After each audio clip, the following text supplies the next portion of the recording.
দেখুন, আজকে দেখাবো ডিমের রেজালা। আমি একটা পেঁয়াজ নিয়ে নিয়েছি, আর আদা পেঁয়াজ রসুন এটা আলাদা বেটে নিচ্ছি। আর ওই পেঁয়াজটা আপনার ফোড়ন দেব, তার সাথে এলাচ লবঙ্গ দারচিনি আর গোলমরিচ ফোড়নে দেব। আর আরেকটাতে পোস্ত কাজু কিশমিশ চালমগজ ভেজে বেটে রেখে দেব। এবার কড়ার মধ্যে ঘি আর তেল দিয়ে, সাদা তেল দিয়ে ডিমগুলো একটু কাট লাগিয়ে আমি একটু ভেজে নিচ্ছি, কারণ ডিমগুলো যাতে কোনো রকম ফেটে না যায়। 5টা ডিম নিয়েছি, সিদ্ধ করে রেখেছিলাম ডিমগুলো একটু ভাজা হয়ে গেলে পরে তারপরে এলাচ লবঙ্গ দারচিনি আর গোলমরিচ এই 4টে ফোড়ন দিয়ে কিছু পেঁয়াজ কুচি আমি ফোড়নে দিয়ে দেব। এইটা দেখুন, ডিমটা এমনভাবে ভাজবেন, ডিমটা কড়া আপনি ভাজতে পারেন, আমি কড়া ভাজিনি, একটু হালকা রং ধরতেই ডিমটা তুলে নিয়েছি। এইটা এত সুস্বাদু হয়, আপনি লুচি রুটি পরোটার সাথে আর আরামসে এটা পরিবেশন করতে পারেন। এটা হচ্ছে ডিমের রেজালা। এবার আপনার কড়ার মধ্যে ওই ঘি আর তেল মিশ্রিত, তার মধ্যে আমি এলাচ লবঙ্গ দারচিনিটা আর গোলমরিচটা দিয়ে ফোড়নে তার মধ্যে একটা পেঁয়াজ দিয়ে দেবো।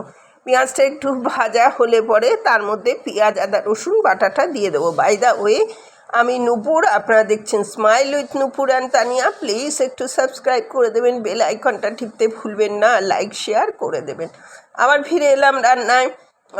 আদা রসুন পেঁয়াজ বাটাটা আমি যথারীতি দিয়ে দিয়েছি এবং এটা দিয়ে একটু জল দিয়ে আমি এটাকে নাড়তে থাকবো। আর এর মধ্যে আমি একটু লঙ্কার গুঁড়ো দেব, লাল লঙ্কার গুঁড়ো, আপনি কাশ্মীরি দিতে পারেন, আমি এটা দিয়ে দিলাম যাতে আপনার রঙটাও ভালো হয়, টেস্টটাও ভালো হয়। এবারে এটা তেল বেরোনো পর্যন্ত এটাকে অপেক্ষা করব। তারপরে নুন দিয়ে দিলাম আর একটু চিনি দিয়ে দেবেন যাতে এর টেস্টটা ব্যালেন্স থাকে। এবার নুন চিনিটা ভালো করে দিয়ে তারপরে এটাকে আবার নাড়তে থাকবো। নাড়তে নাড়তে এর তেল যখন বেরিয়ে আসবে তখন ওই যে কাজু পোস্ত কিশমিশ আর চালমগজ বেটে রেখেছিলাম এইটা আমি দিয়ে দেবো। এটা দিয়ে কিন্তু নাড়তে হবে, কারণ তলায় এটা লেগে যাওয়ার সম্ভাবনাটা খুবই থাকে। এটা সেই জন্যে এটাকে আপনারা নাড়তে থাকবেন। নাড়তে নাড়তে এটার মধ্যে দেখবেন তেলটা বেরিয়ে এসছে, তখন এটার মধ্যে জল তুলে দেবেন।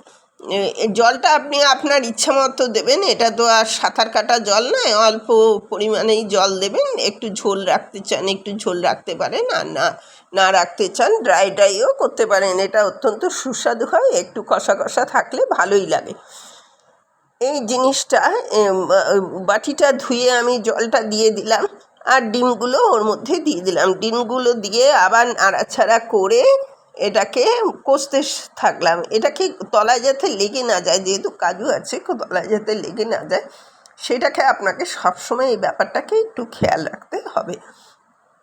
এবার দেখুন, নাড়তে নাড়তে এটা অনেকটাই মানে কষে এসেছে। এটা জল দেওয়ার পরে এটা যখন খানিকটা হয়ে যাবে তারপরে আমি এর মধ্যে কেওড়া জল আর গোলাপ জল নামাবার আগে এটা দিয়ে দেবেন। আর আপনি একটু ঘি দিতে পারেন, আমি অবশ্য নামাবার আগে আর ঘি দেইনি।